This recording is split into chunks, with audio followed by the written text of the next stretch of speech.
Turning to what some are calling gaslighting from the White House. White House Press Secretary Jen Psaki blaming Vladimir Putin for high gas prices. But many Americans likely noticed higher prices long before the war in Ukraine. Yeah, joining us to discuss is Republican strategist John Thomas, joining us live, and host of Stacey on the Right, Stacey Washington, also trial attorney and radio host Barack Lurie.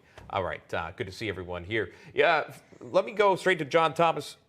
Okay, let me go straight to John Thomas really quickly. I want to play this first.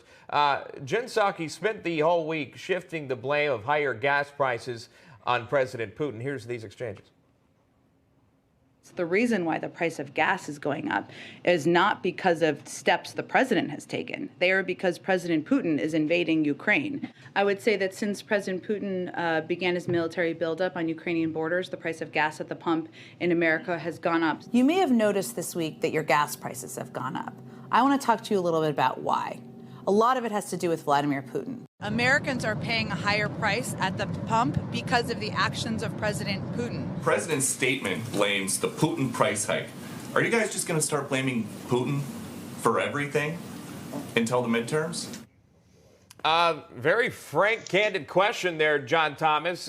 You could respond, but really quickly, if you look at the cost of oil since Biden took office, it does tell a different story than what the White House is putting at today. It's at $4.33 a gallon, up more than $1.50 from a year ago. John, back to you on that. A lot of the blame is Putin. The Putin price hike is what's coming out of this White House for these gas prices. Your thoughts on that?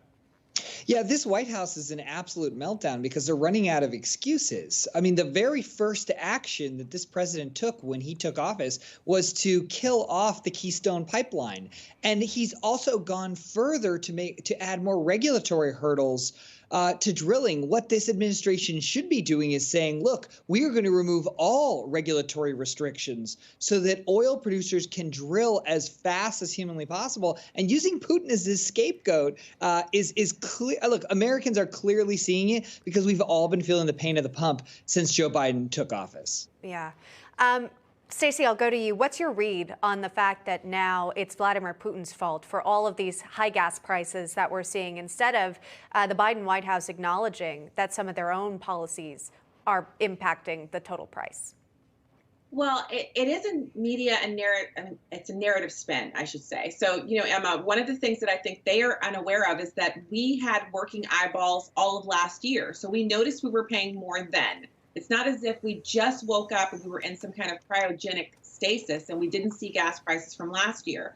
But there's something more important here, and that is the out and out lying. They used to spin narratives. Now they just straight up lie to the American people about how their policies have nothing to do with this. And it's not just Keystone XL cancellation. It's the heavy regulatory burden on the oil and natural gas industry. And then, of course, you can't ignore the fact that they simply hate anything that's not green energy. So the conversation surrounding it, the leases, 9,000 leases with no oil under the ground, they won't allow any more exploration. This is definitely Biden's fault.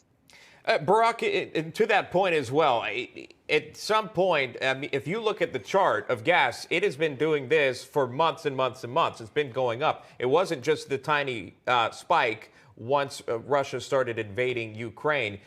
At this point, do all Americans see through that narrative?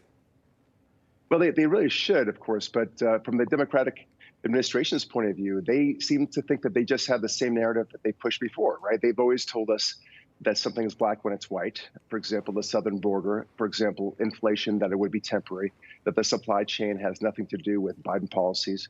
These are the things that they keep on pushing on us. So they think that it works. So obviously by saying it this time, they think it'll work again this time. So I don't know. This may be the bridge too far for them to have gone. But I think the American people definitely feel the inflation at the pump.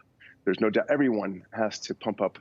So this is not something that Americans cannot see themselves, every single one of us. So I don't think they can fool it. It's not like the southern border. It's not like inflation to some extent, but it's really very, very powerful at the pump. Yeah, you see it every time when you look at that receipt there. Again, the higher prices. Yeah. All right, thanks to our panelists for joining us on Friday. John Thomas, Stacey Washington, and Barack Lurie. Thank you so much.